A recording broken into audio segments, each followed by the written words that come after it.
having that strategy of looking in your networks. Okay, who's the best one we know? Who's somebody that we can trust that has that competence and skill?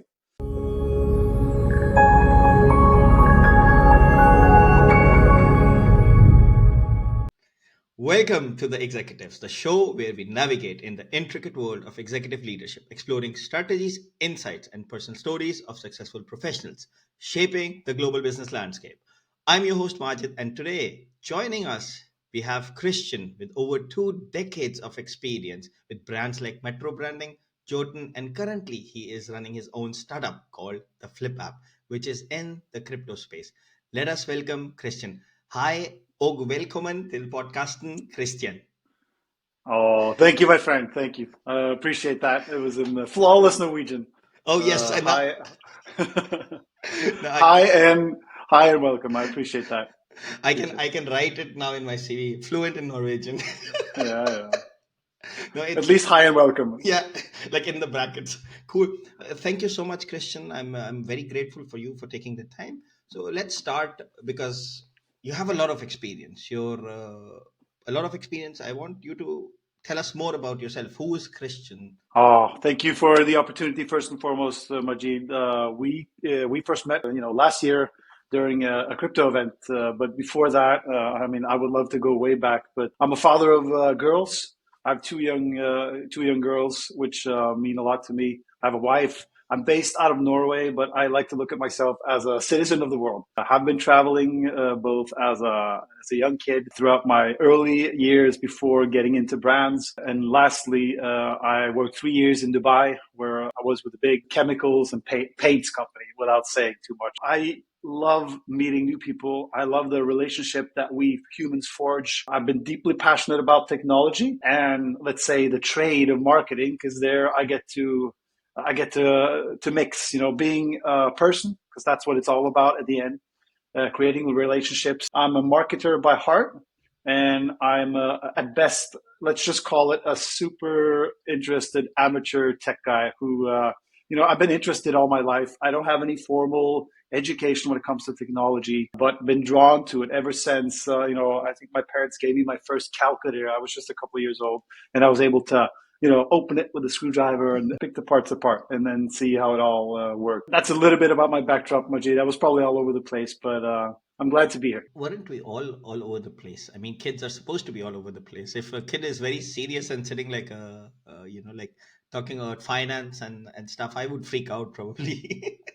I mean, kids need Sure. to do everything. Like me and my friends were discussing last weekend, I think, that he was saying, yeah, I went to the Kita and they were just letting the kids do anything they want. My kid was like rolling in the mud, And I was like, I would never let my child do that. But the teacher, they were like, yeah, let them explore. It's okay. That way they will learn what is mud and so on. But the topic for discussion that we have today is the Flip App. Yes. Inspiration, hurdles, success in your startup journey. I love startups. Huge fan.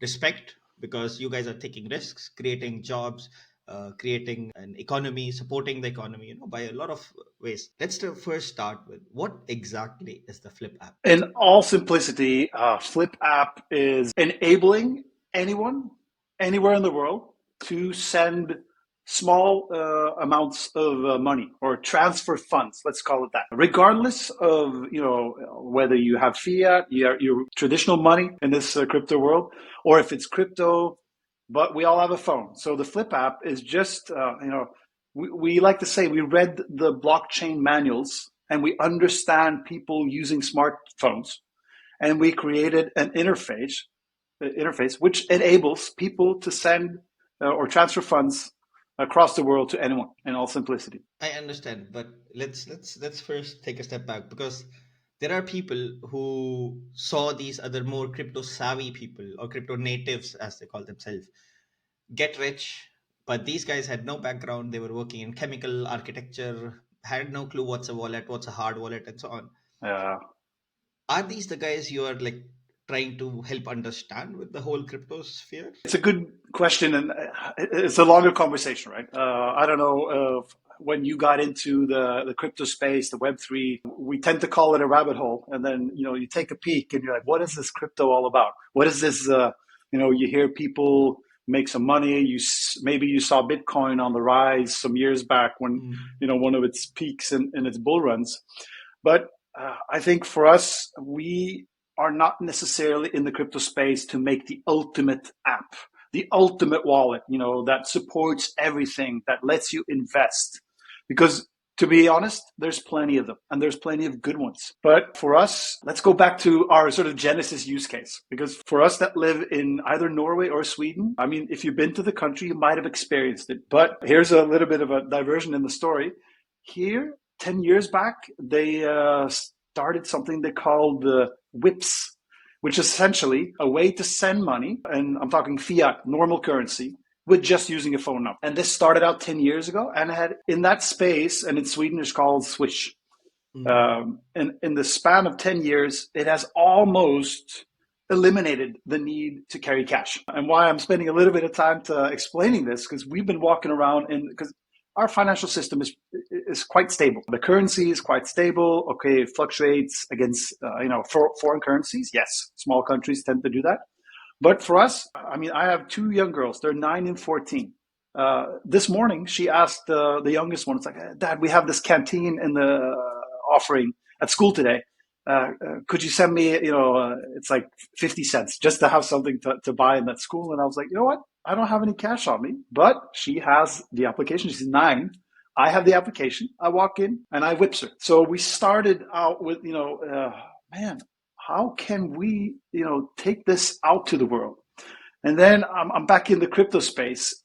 I got in the rabbit hole a couple of years ago, and it's been quite the journey. I don't think that journey is the topic of today, but understanding how it works, how to transfer, it's not as easy as it looks, right? But it's destined to be sort of the technological framework for, the financial structures of tomorrow, of the future, right? Have you ever tried to transfer a coin to somebody else who is not into crypto? It is a fascinating journey. How this technology that is, destined to be the groundworks of tomorrow, how super hard it is. So we set out to sort of not necessarily go to the crypto experts and say, here's the wallet. But we tried to sort of emulate that experience that we've had here in the Nordics, where with the conventional fiat system that allows you to send money just using a phone number. I think we created the Flip app to bridge that gap into the people that are outside looking in. Maybe they heard about crypto, maybe they haven't even heard about it. But what we saw, and I mean, I think the first time we spoke in Berlin last year, I was full of enthusiasm because we suddenly understood that we've managed to take this rather complex technology, which is kind of hard to jump into, and then create this experience in an app. And believe me, the crypto heads, they look at this app and like, where's the exchange rates? Where's the trend line? Where's the trading view? But it doesn't have anything of it, because I believe that the next level of people utilizing crypto to solve something valuable, like giving each other funds. We met in Berlin. If I bought coffee and you wanted to say, hey, Christian, can I give you €5 because you paid for it? Either I could say it's on me, but if you wanted to, if you didn't have cash, sending me that €5 digitally would be a hassle. You're based out of Germany. I'm based out of Norway. Our financial systems, they don't even talk together, right? That's true. For us, we tried to how can we make it easy for people outside? I have a real world use case. I want to give somebody money. And then we created a simple experience to facilitate that. Interesting. I have people who jumped into the rabbit hole because they understood crypto. They understood what is cryptography and what is exchange key and so on and so on. But there were other guys who didn't know anything, and they were just like looking and envying from the other people. They wanted to make transactions also with crypto, but they couldn't. Okay. And I think now we need startups like yours, that are actually educating the other side as well, because we need them to be on board as well. Because otherwise, what will happen is there will be just like a bunch of people who are very crypto savvy, crypto driven. They sort of close this circle, right? And then it's not welcoming, or seems like super complex. I mean, banking system right now, I'm not talking about like the crypto world. I'm talking about simple, normal credit card payment. So if I tap my card on the supermarket for the same coffee that you said, €5, I have no idea what goes behind. I have absolutely no idea. Mm. But it makes That's the my life point. easy. Yeah. And you don't understand the technology, but you still sort of use it and trust it. Like, okay, this guy's going to get €5 eventually. I had the experience when I worked abroad in the UAE. I lived in Dubai for a couple of years, and I have a Norwegian citizenship. I have a bank account back home. I have a bank account in Dubai. I'm a legal expat or legal alien, or call it what you will. I have money here, which is mine. I want to send it to another account in another country. You know how much time that took? 5 days. Okay. And fees up we were talking 40, 50 USD in fees to just transfer between my own two accounts. And the Flip app solved that, or crypto. I'm not saying just the Flip app, but the crypto solves that in a heartbeat, right? Of course, there's some onboarding friction, there's some off-ramping friction, but that sort of core delivery of sending money from one place to another, man, once I saw that, and I experienced it that way. I have users from the Flip app now, and they're telling me they're living, it could be expat workers from UK to Nigeria to the US, and they're actually telling us these use case stories back to us. They're like, wow, you guys are actually facilitating cross-border transfers that we would bleed fees in previously. So if we got off track in terms of coming to the crypto space and educating or appealing to them, or educating these other people that are outside crypto, we are doing a part. Maybe we're not the whole soul fully answer to educating them, but we are definitely onboarding a lot of crypto newbies, to say. I could hear it in some of the questions that we get in socials that, okay, these people are pretty new to crypto. Which is fine, right? I mean, the whole We point, have to. we have to, otherwise there will be no mass adoption, like mass adoption. Now, I remember when I met you in Berlin, I saw this, like, you were super passionate, like the energy was very positive. It was like, I can see this guy is very driven and he wants to push this idea, forward. And you remember you told me about some statistics, and I thought, why not, let's talk about what, like, a success metric or something that actually made you realize, yes, damn, I'm on the right track, or the Flip app is on the right track. Oh, that's a good question. There's a lot of things that we could talk about, Majid. I think for us, because this is a kind of tricky business idea, because I don't know how much you know about the Flip app, but we talked about a little bit. It's a non-custodial at heart. So the technology is based on non-custodial, which means that everything happens on the blockchain. And we've incorporated 3 right now. We are in the background working on incorporating more. There might or might not be a stable coin in that we're working, but I can't comment on the official level just yet. But we are working on some more additions to this to make it even more appealing to people. So the reason I wanted to mention that, the big success story. So we thought when we made this, and back to my train of thought, because it's a bit of a tricky business idea. Because essentially, we're offering a service that's free out there. When it's non-custodial, that means we don't meddle. We don't have the keys. So essentially, if you and me flip each other, it happens on the blockchain. And the fees to that transaction belongs to the blockchain, which in our case right now is Bitcoin, Dogecoin, Dingo Coin, which is a fork off of Doge. So for us, I think a pivotal moment, because we had a bet that this Flip app is super simple to use, and we believe people would download it. Okay, they did. That was the first sort of, okay, they're downloading our app. The second one is that the Flip app is only valuable when you have friends, which means we put a bet on the viral spread capability of the app. Meaning, if you download it, you're like, okay, I onboarded €10 or €100 in crypto. You just sit there like a duck in the water, because it's not valuable until you share it with a friend.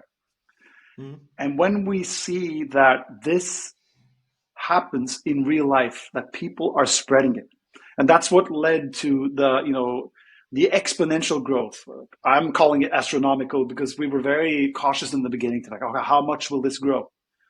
But seeing it exponentially take off, and at the time of recording, we have passed over 600,000 signups, which is, we're on the way of putting our app on the top 10 of, the Android, the Google Play Store, Android store, of the finance and technology section.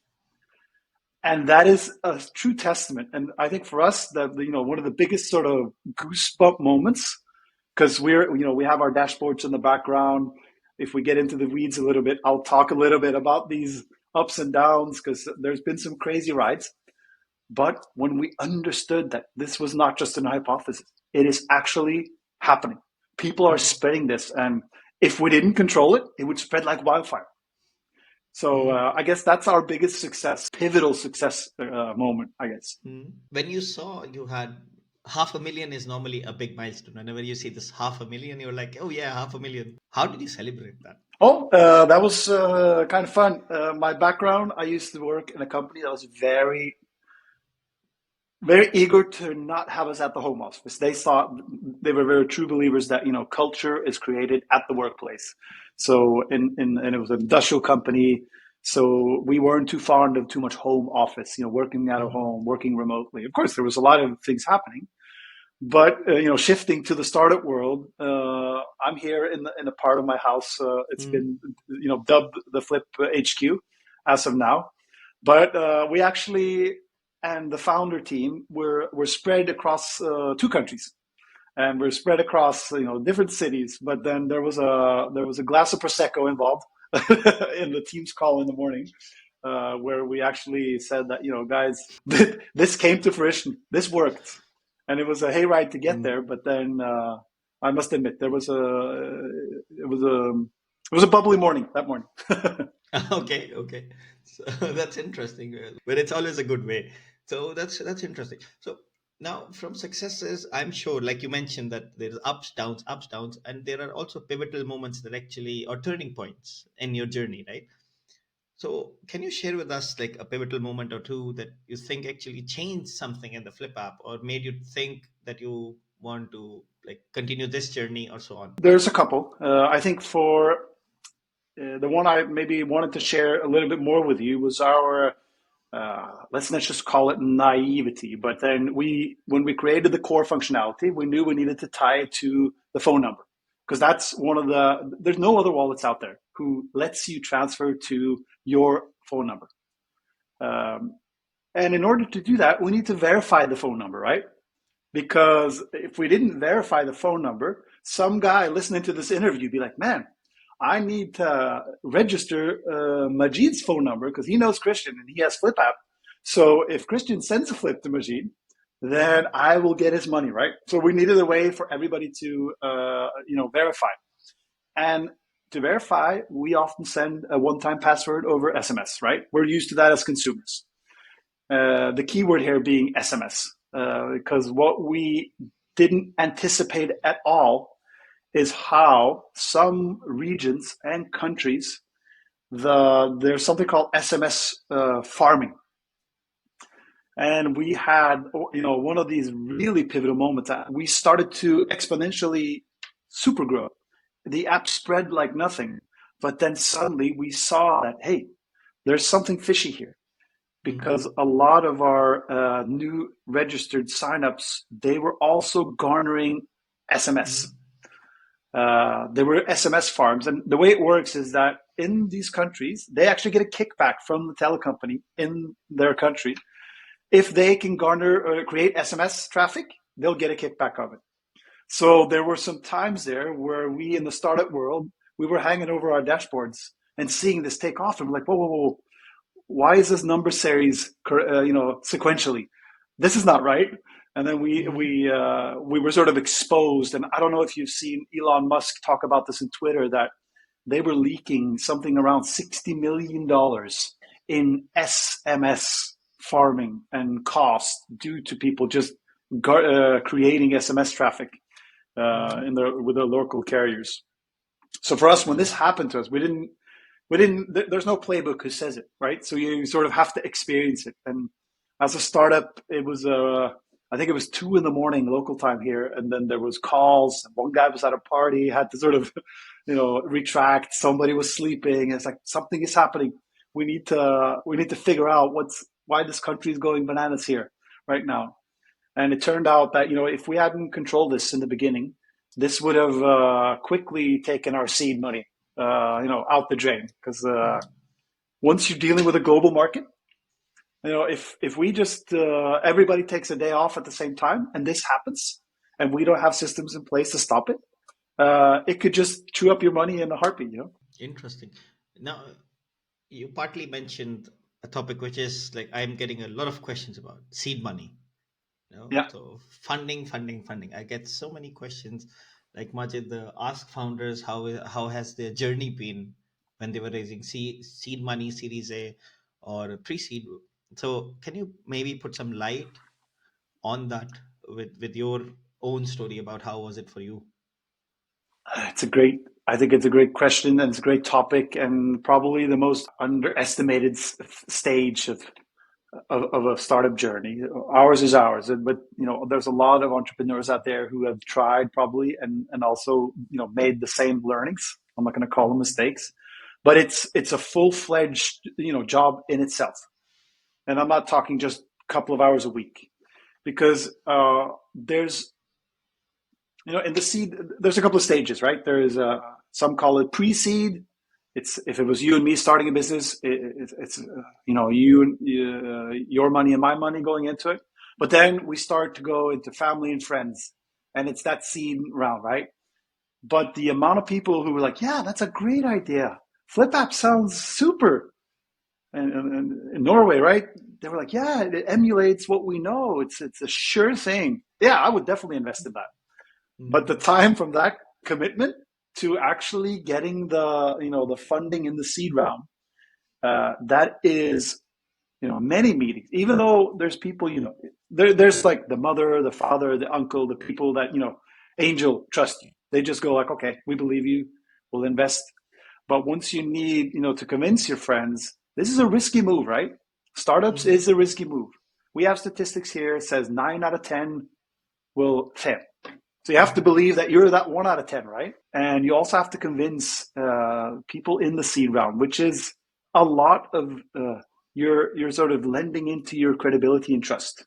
I mean, we know each other a little bit, but if I came to you, Majid, and go, "Hey, I have this opportunity. I would want you to invest in the Flip app," it would Mm-hmm. take a lot of conversations between us, numerous iterations and going back and forth before getting to it, because a lot of the times you have the idea, you don't necessarily have the proof in the pudding, or the track record that we were fortunate now to have behind us going into the Series A funding.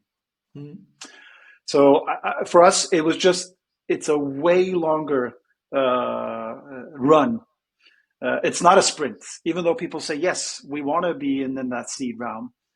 Closing that, I'm using the word deal, but closing that it takes a lot of effort. And we took the learnings from that, and we sort of said to each other that, hey, we need to start this next round now. Just when the seed was complete, it was like, okay, next one starts today. It doesn't start, 3 months down or 5 months down. Our plan says, oh, we're going to get funding in Q2 this year, but we started that process, last summer. So I'm positive you will get that. But you mentioned a lot of key points here. For me, if someone comes to me, I will be interested one in the product. So what is the product about? Is it really solving a problem? And the second one is the team behind, not just the Yes. founders, but actually how have the founders built a strong team? Because maybe there are two founders, three founders, or four max. I haven't seen bigger teams. There are teams bigger than that, but mostly average is two, three founders, right? The question becomes, okay, how can you basically build a strong team? So my question to you is, what strategies did you actually employ to build a strong team for the flip up? Oh, that's a great question, and something looking back into it, it's also a fascinating learning journey for us, right? Because I grew up watching Steve Jobs, presentation. I learned about the two guys in the garage on the napkin, and it was very sort of young people starting out. I think where we drew a little bit of a fortunate card is that where we drew it was that there was two guys with the idea, but they had Mhm. experience. So I think our strategy was like, okay, now we have the idea. We need people who can build it. And instead of saying that, no, no, we're just going to do everything ourselves, it was a bit of okay, we know this guy. He's good at that. We've known him through years in other projects. Let's bring him in. And then, of course, in the beginning, that was 3. And then understanding, I don't know how much you know about custodial, non-custodial. The judicial impacts are huge. The regulatory impacts or implications of doing a custodial service is huge. You would essentially need judicial clearance in each and every country you're operating in. The opportunity with the non-custodial technologies, you don't need that. But anyways, for instance, our strategy when we saw that just getting a non-custodial app by Apple and their lawyers, it is a huge body of work. And you would assume that, hey, we got this beautiful app. It's a non-custodial technology. We just submit it. We answer some questions.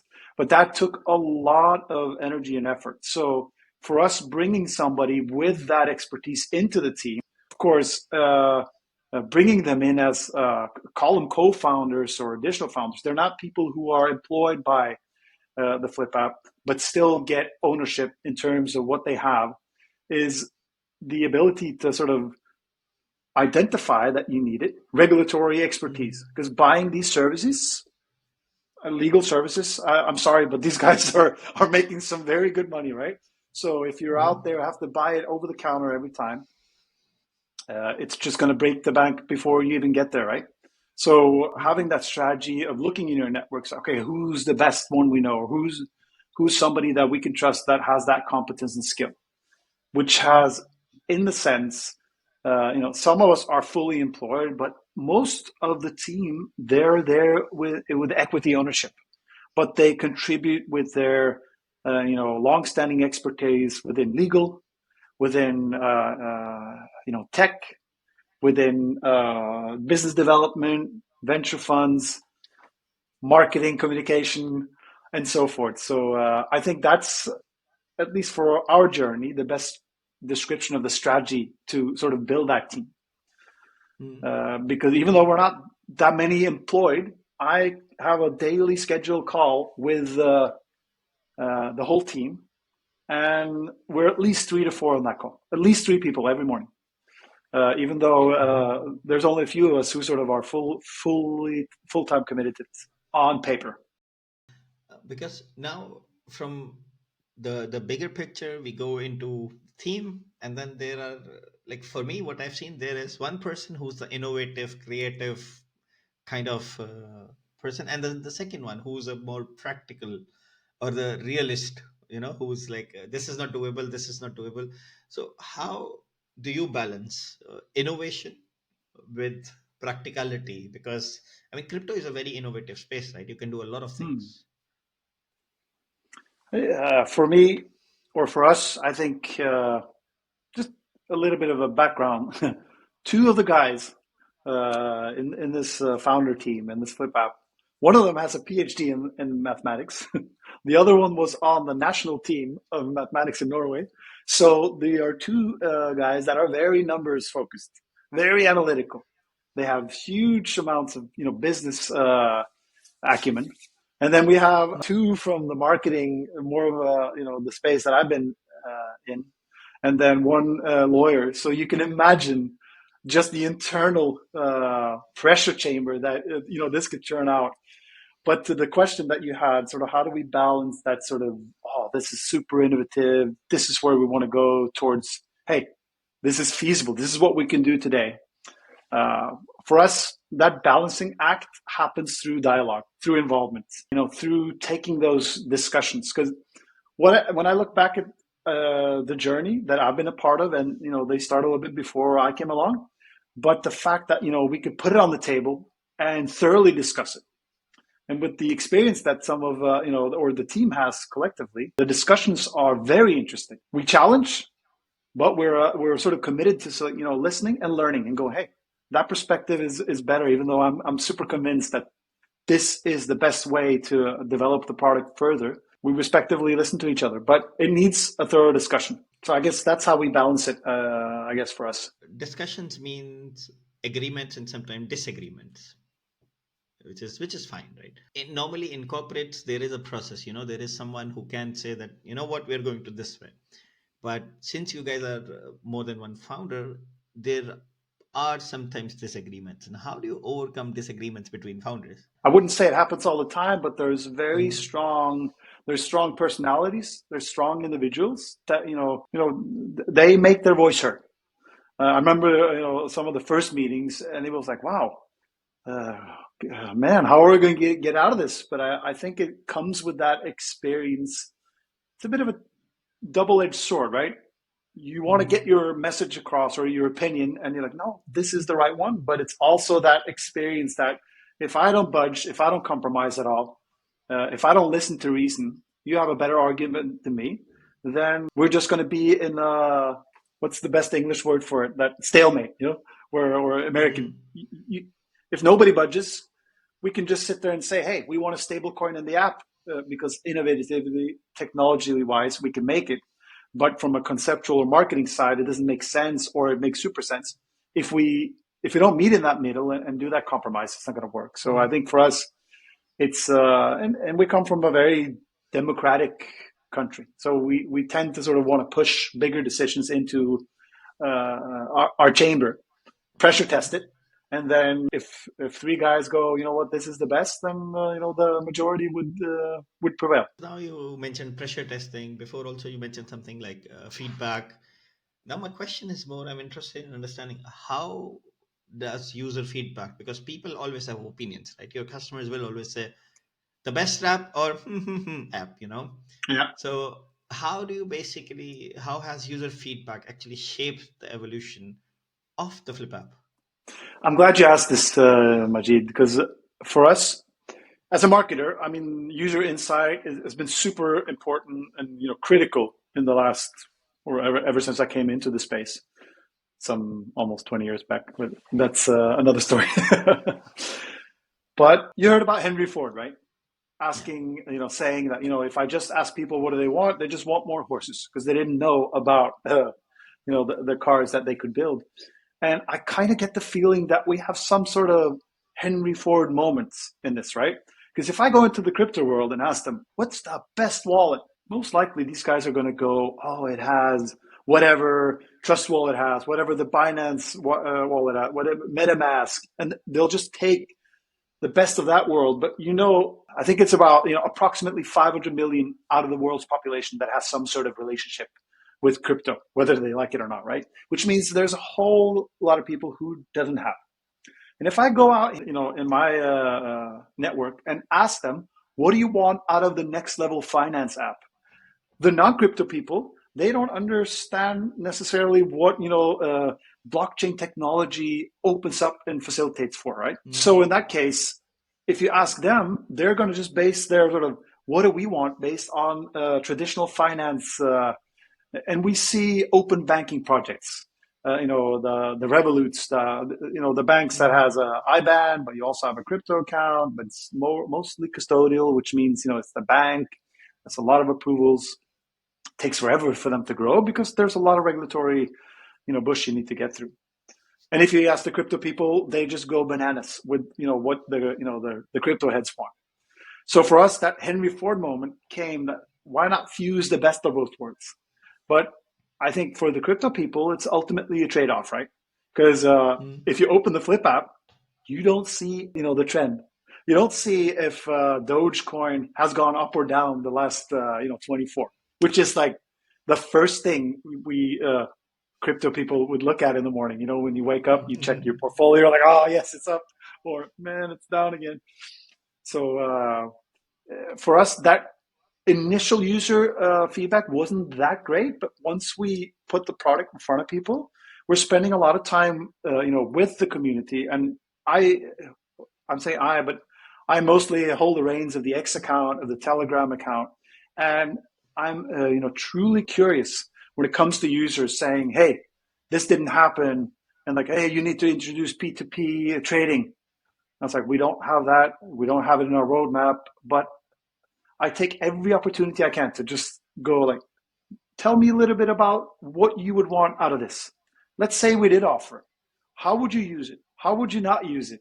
How often? mm, And some of these people are like, hey, they don't know what to answer. But then I've actually been on calls with people around the world, when they come and ask me of something and I tell them, oh, this is possible, it's not, I get so much user insight from taking the time, calling them up. And I had a call with, this was a gentleman in, I think it was Nigeria, because he was on me about something. And I was like, okay, let's set up a call.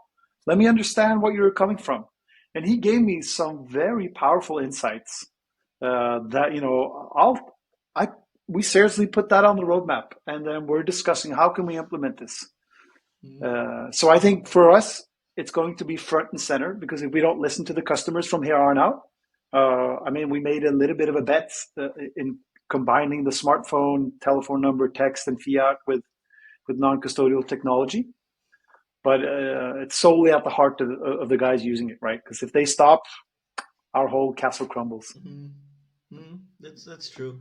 Now you mentioned topics like community and so on. This all of this falls under the umbrella of marketing, and you said you're Yes. a marketing guy. So, what kind of marketing techniques or strategies have you seen as being more effective in helping you grow the app? Again, I think this is a very interesting topic. So thank you for bringing it up. I My approach to marketing is it's human based. It's people to people. I must admit, coming from a very traditional marketing space, it was in paints, coatings. Before that, I used to work with other brands, but it was Mhm. very traditional, and that means you have to line up, and of course, you have to position your product. It has to be unique. You have to, do all the right moves. But coming into the crypto space, there's a lot of noise. So coming onto X, I don't know if you're on there, Majid, or Twitter. It still sounds better calling it Twitter.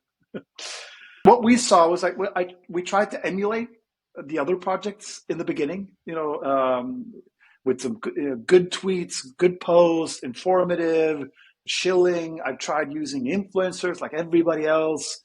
They tweet and we get a lot of exposure, but at the end of the day, it didn't lead anything. So we spent some time, trying to emulate everybody else. But what I believe, and some other products do this quite nicely, bridging the gap between this, crypto, there's a lot of anonymity. There's not a lot of faces. So just like we're doing today, I'm trying to just, be that face. We're a legitimate company. We're based in Norway. There's a lot of transparency in putting up a company here. I'm not saying we put up an address so you can come and visit us, because then you'll be coming at my doorstep right now. But then we want to bridge that gap. So I believe when it comes to marketing tactics, we've tried to stray away from the traditional, in the sense, what is happening on X, what is happening on it's predominantly there, and then just be a person. Try to do like we're doing today. Of course, maybe in a shorter time span, but then we've seen that separates us a bit from the herd. And we're probably going to continue to do that even when we get into that Series A funding, because that is the level, at least for us, that unlocks bridging out and building a bigger marketing organization, getting more people on board, widening the arsenal that you have to engage your target audience. This all sounds good, but I have been getting this question a lot. We have people who have been working for a long time and they want to take the leap. You already took the leap. So from like the game Assassin's Creed, where the guy is like on the top of the tower and he goes like takes the leap and jumps Yeah. down. So the thing is, people are scared that they have this stable job where they're getting the money. I mean, there is risk everywhere, right? In your job also, you can get laid off or something. But they have been working for year after year after year, and they are happy with their salary. But then the other side, the grass is greener or looks greener, is a startup world where you can do your own thing. So you made this transition, right? You came from this corporate world and you were working for a huge brand. Like if you're based anywhere in Middle East, you would know what Jotun is. Like Yeah. it's a very known brand, right? So you moved from there to a startup. So maybe tell us more about that. That was probably one of the biggest emotionally decisions I had to make. It sounds weird, but for me, that journey was way harder than I thought. I'm glad I did it. along the way, there was a lot of people who were like, "Excuse me, what you say? You wanted to what into crypto? What?" Mhm. But it was tougher than I thought. I know taking that leap. Some of us are born with an urge to do something. I'm not saying that you have to be like me, outgoing or extrovert. You could still be an Mhm. introvert and do your cubicle, or you be working remotely, mostly for yourself. But we're all united with some sort of urge to like, man, I want to create something. And for me, it was back to that. I wanted to be part of building something. My previous employers, they've been great at what they do. And to be honest, I thought I was going to be there for life. Part of me still feel I belong to that brand, that culture, the people there. And next time I'm in Dubai, I'm probably going to look them up and then give them, big hugs, because they're forever going to be part of my, you know, part of my work life and personal life. But taking that leap, at least for me, I compared it almost to like a. I haven't divorced my wife because I'm still married to my one true love. But then I did have a couple of relationships that I had to end before I met her. And I kept on reflecting back that leaving that place and taking that jump, it took a lot of courage inside here, because there was nothing wrong with what I had, right? Like you mentioned, the Mhm. salary was good, the people was good, the opportunities were good, but it was just that, man, I'm drawn to this. I really want to be a part of Mhm. trying to build something. For me, it was a lot of soul searching, but a lot of, wife. I spent numerous hours with my wife. I even, spent time speaking to the kids about this, taking on some of my most trusted friends. Who are like, man, I'm introduced to this. I have this. I want to do this. What do you think? Majority of these people were like, "Are you sure?" Mhm. Uh, but I don't regret it.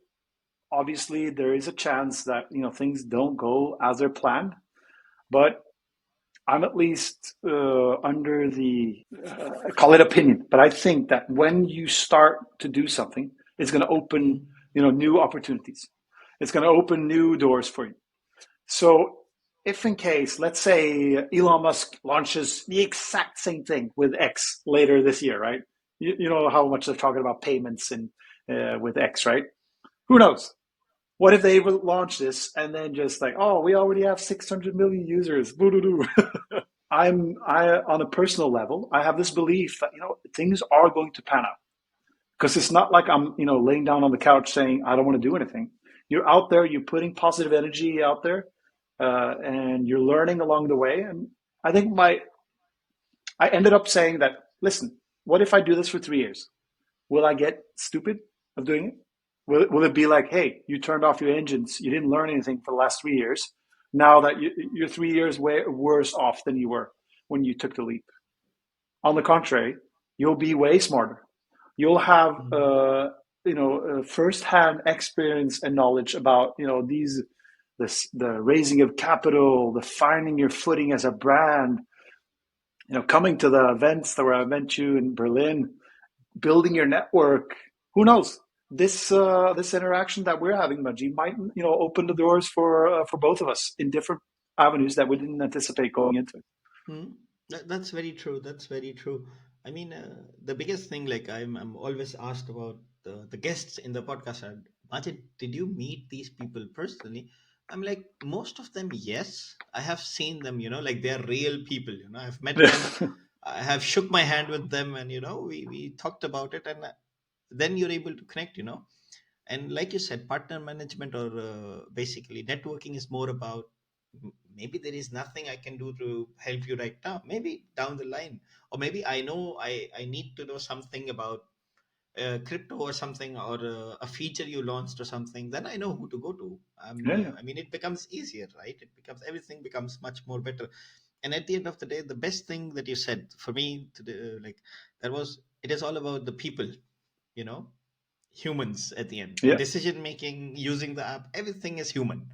So we need to think about it, like, also networking becomes important then, correct? So yeah, because because I have these people who are like, "Hey, Majid, we have this idea and we want to work on it.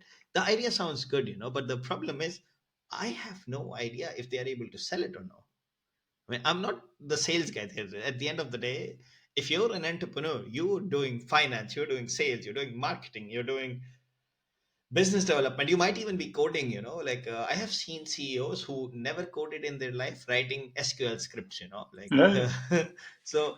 I mean, it eventually is like a good thing that increases your knowledge as well, right? How do you envision the future of the Flip app? It's just fun saying the Flip app. yeah, yeah. Thank you. I love. I've been saying it for a long time, and it's good to hear other people also talk about. Oh, the future for us is. I mean, we're ambitious. I'm not gonna lie. I in the team, we walk around saying that we believe we have cracked how to put crypto into the hands of 6.5 billion smartphone users. Because I do believe that we've made the best attempt at making it easy enough. Everybody should be able to start up, register, boom, and make a flip, or flip as we call it, or send some funds or receive it. But for us, there is a magnitude of options opening up, because what we do is that we get in marketing, there's something like you can go out on billboards, you can go out on internet ads, you can scream from the top of the mountain. But once you are on somebody's phone number, you get direct access to people's inner pocket. Maybe it's there, maybe it's here, but it is truly valuable. So for us, the future, it has so many opportunities in terms of not just facilitating, peer-to-peer transfer, but there's a whole suite of services that we could sort of take on the banner of simplicity. Whether it's the remittance story. I mean, coming from 3 years in Dubai, I met so many expat. I was an expat worker myself. A lot of people are there. Very few people are there floating around on all their money, right? It's only a subset. The rest of us are hustling, making money. And a lot of us are sending that money back to where we are. Okay, we need to sustain a certain kind of lifestyle. But I spoke to so many people. They worked 6.5, days a week. They looked down and they lived a very simple life, but they sent home money back, which they could build houses. They could, build their families' houses. It offered them sort of access to wealth. So that remittance story, there's a finance play here. And I do believe that in countries that when we are now approaching bigger audiences, like that critical mass, when we get to go into the e-commerce space and say that instead of offering just Visa and MasterCard ability to pay, why not integrate with a Flip app? There's a utility in that. There's multiple avenues in terms of stable coins. There's multiple avenues in terms of offering it to new coins. It's a bit short-sighted, but then it just opens up. In some countries, there might be finance where you could say we could offer loans. What if there's a P2P, sort of almost P2P based finance portal? Because we're in people's pockets, we're providing value. I believe the sky is the limit for what we can offer there. If we stick to the banner of simplicity, I think that's going to be our ultimate, fight every iteration down the line. If we want to offer gambling, for all I care, if somebody comes to us and say, "Hey, we can integrate this, or we could build it," we always have to ask: does it simplify? Does it make sense? People like put a stable coin in there. I don't want the volatility of a cryptocurrency. Yes, we can put it in there, but I don't know if you've tried to use stable coins on chain. It is a super hassle. Have you tried it? If you buy USDT and send that to me, you need like a 3-hour crash course in buying this, and you need the gas token, and you don't have the gas token, and now you paid so much fees, and it's crazy. So as long as we stay under that, simplicity, we want to empower people, but we have to make it simple.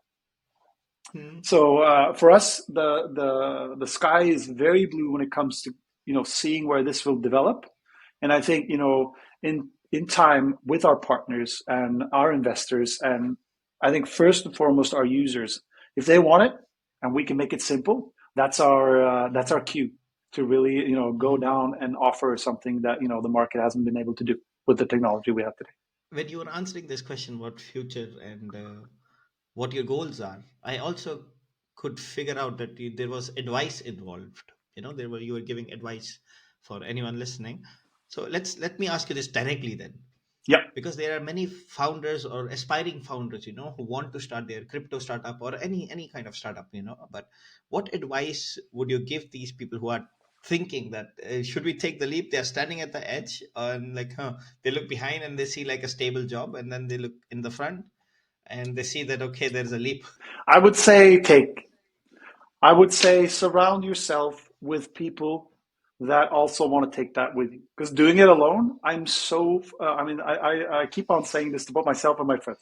I'm so glad I have more people alongside with me. Because doing this all by yourself, it is super, super tough.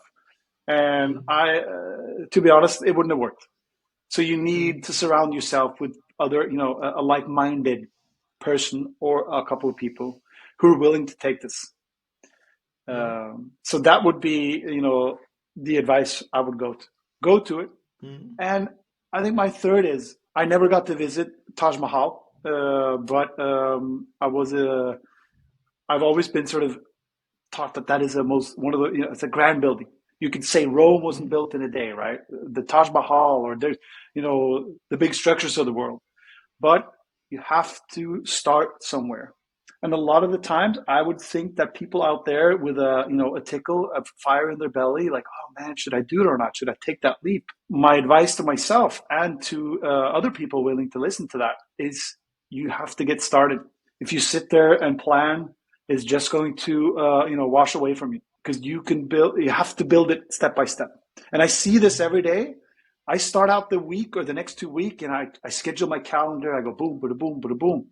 And then 2 days in, it takes a wild turn, because suddenly WhatsApp is like, hey, you have to stop doing this. And now you have to, and the whole thing shifts. It's a very, very powerful dynamic, especially working with technology, mm. which changes this fast, right? You have to get started. And that means doing something today so that you can do something more tomorrow. How do you stay motivated? Because there are, like you also mentioned in the beginning, ups, downs, how do you stay motivated and focused? Because these are two very important things that you need to do with a Yes. startup.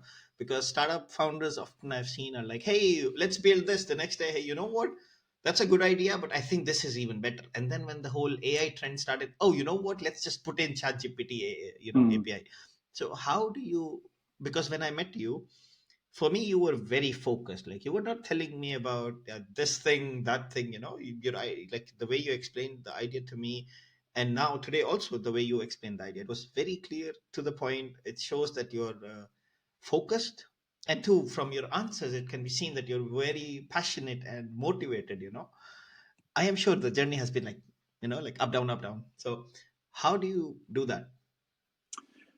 I don't think it's a clear cut answer, just like a single thing. Especially looking back at my previous experiences, in the later years, I started to, be fortunate enough to guide and inspire other people to perform and motivate them. And it was a bit of a, it was a bit of a different step when suddenly, you go from trying to help others develop and grow, and then suddenly it's only Mm, you. And the other people in the team, they are perfectly capable of, developing themselves, and they're part of their own journey. So I had to, it sounds a bit stupid, but then sort of coach myself a bit. And the things I would speak and the questions I would ask my previous team members, how could this be done? I'm trying to sort of, uh, what's the right word? To do it to myself.